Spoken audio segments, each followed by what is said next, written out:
ഏവർക്കും എൻ്റെ വിനയ നമസ്കാരം.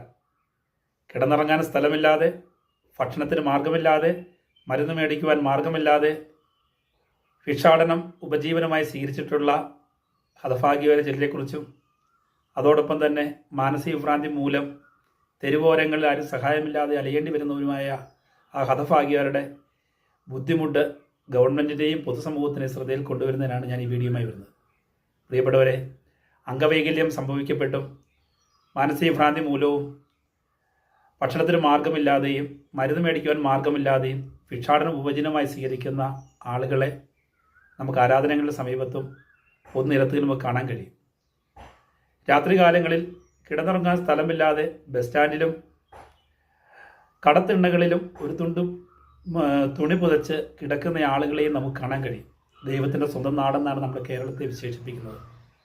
ഈ ദൈവത്തിൻ്റെ സ്വന്തം നാട്ടിൽ ഭിക്ഷാടനം നടത്തിയ ആളുകൾ ജീവിക്കേണ്ടി വരിക, കിടന്നുറങ്ങാൻ സ്ഥലമില്ലാതെ കടത്തിണ്ണയിൽ കിടക്കേണ്ടി വരിക, അതിന് വേദനിപ്പിക്കുന്ന കാര്യമല്ലേ? അവരെ സഹായിക്കേണ്ടത് നമ്മുടെ കടമയല്ലേ എന്ന് നാം ചിന്തിക്കേണ്ടിയിരിക്കുന്നു. അന്യസംസ്ഥാനത്തു നിന്നുമൊക്കെ തൊഴിലന്വേഷിച്ച് നമ്മുടെ നാടുകളിൽ ആളുകൾ എത്തുന്നുണ്ട്. അത്തരം ആളുകളിൽ അപൂർവം ചിലരെങ്കിലും മാനസിക ഭ്രാന്തി മൂലം അലഞ്ഞിരിക്കുന്ന സാഹചര്യം കാണും. ഒപ്പം തന്നെ കേരളത്തിലെ ആളുകളിൽ അപൂർവം ചിലരെങ്കിലും മാനസിക ഭ്രാന്തികളും വീട്ടിൽ സഹായിക്കാൻ ആളില്ലാതെ അലഞ്ഞു തിരിയുന്ന സാഹചര്യങ്ങൾ കാണാം. ചിലപ്പോൾ അവരിൽ നിന്ന് പൊതുസമൂഹത്തിന് ഭീഷണിയോ പ്രശ്നങ്ങളോ നേരിടുമ്പോൾ രാത്രികാലങ്ങളിലൊക്കെ ആളുകൾ ആശ്രയമായിട്ട് പോലീസ് സ്റ്റേഷനിലേക്ക് വിളിക്കും. പോലീസ് അവരെ എത്തുകയും ആ മാനസികഭ്രാന്തി പിടിച്ചവരെ അത് സഹായിക്കുന്നത് ചിലപ്പോൾ കൂട്ടിക്കൊണ്ട് സ്റ്റേഷനിൽ വരും. പക്ഷേ പോലീസിനെ സംബന്ധിച്ചോളം അവരെ പാർപ്പിക്കുവാനുള്ള സ്ഥലം പോലീസ് സ്റ്റേഷനിലില്ല. അവരെ സുരക്ഷിതമായ സ്ഥലത്തെത്തിക്കുവാൻ ഗവൺമെൻറ് സ്ഥലത്തൊരു സ്ഥലമില്ലാത്ത സാഹചര്യങ്ങളും ഉണ്ട്. അത്തരമൊരു സാഹചര്യത്തിൽ പലപ്പോഴും പോലീസ് ആശ്രയിക്കുന്നത് ദൈവത്തിൻ്റെ പ്രതിപുരുഷന്മാരെ പ്രവർത്തിക്കുന്ന അപൂർവം ചിലരുണ്ട്. അവർ സ്നേഹമന്ദിരങ്ങളും മേഴ്സി ഹോമും നടത്തും.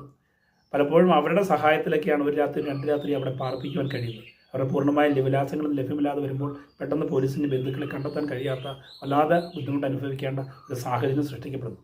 പ്രിയപ്പെട്ടവരെ, ഞാൻ ഈ വീഡിയോയിൽ ഉദ്ദേശിക്കുന്നത് വെച്ചാൽ കിടന്നുറങ്ങാൻ മാർഗമില്ലാതെ കടത്തിണ്ണയിൽ കിടക്കുന്നവർ, ഭിക്ഷാടനം സ്വീകരിക്കുന്ന ആളുകളെയൊക്കെ നമ്മുടെ സാമൂഹ്യക്ഷേമ വകുപ്പിൻ്റെ നേതൃത്വത്തിലും മറ്റും അവരെ ഒന്ന് പരിശോധിക്കുകയും അത്തരം മാർഗമില്ലാത്തവരാണെങ്കിൽ അവരെ എന്ത് ചെയ്യണം? നമ്മുടെ എല്ലാ ജില്ലകളും കേന്ദ്രീകരിച്ച് ഒരു 2 ഷെൽട്ടർ ഹോമുകൾ സ്ഥാപിക്കപ്പെടുകയും ഭക്ഷണത്തിന് മാർഗമില്ലാതെയോ മരുന്ന് മേടിക്കാൻ മാർഗമില്ലാതെയോ അംഗവൈകല്യം സംഭവിക്കപ്പെട്ടാണ് അവർ ഭിക്ഷാടനം നടത്തുന്നെങ്കിൽ അത്തരം ആളുകളെ അങ്ങോട്ട് മാറ്റി പാർപ്പിച്ച് അവർക്ക് ആവശ്യമായ മരുന്ന് കൊടുക്കുകയും ഭക്ഷണം കൊടുക്കുകയും അവർക്ക് തൊഴിൽ നേടാനുള്ള സാഹചര്യങ്ങൾ നമ്മളെ കഴിയുന്നു ഒരുക്കി കൊടുക്കുവാനും ഗവൺമെൻറ് സംവിധാനത്തിൽ ഉണ്ടാകേണ്ടതുണ്ട്. ഒപ്പം തന്നെ മാനസിക ഭ്രാന്തി മൂലം അലഞ്ഞ് പലപ്പോഴും ആ ബന്ധുക്കളെ ഒരേ കണ്ടെത്താൻ കഴിയാതെ പോലീസ് വിഷമിക്കുന്ന സാഹചര്യത്തിൽ അത്തരം ആളുകളെ ഈ സ്ഥലങ്ങളിലേക്ക് മാറ്റി പാർപ്പിക്കുവാനും നമുക്ക് കഴിയും. അത് പോലീസിനും പൊതുസമൂഹത്തിനും ഏറെ ഗുണം ചെയ്യുകയും ചെയ്യും.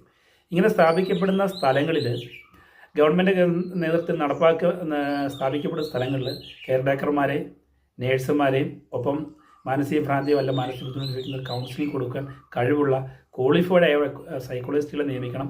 ഒപ്പം തന്നെ ആഴ്ചയിൽ ഒരു ദിവസമെങ്കിലും അവിടെ ഒരു സൈക്കാട്രിക് ഡോക്ടറുടെ സേവനം കൂടി ലഭ്യമാക്കുകയും ചെയ്യണം. ഇതിന് പെർമനൻ്റായിട്ട് ആളുകളെ വെക്കുകയൊന്നും വേണ്ട, ടെമ്പററി വെച്ചാൽ മതി. ജോലി ചെയ്യുന്ന ദിവസം നല്ല ശമ്പളവും കൊടുക്കുക.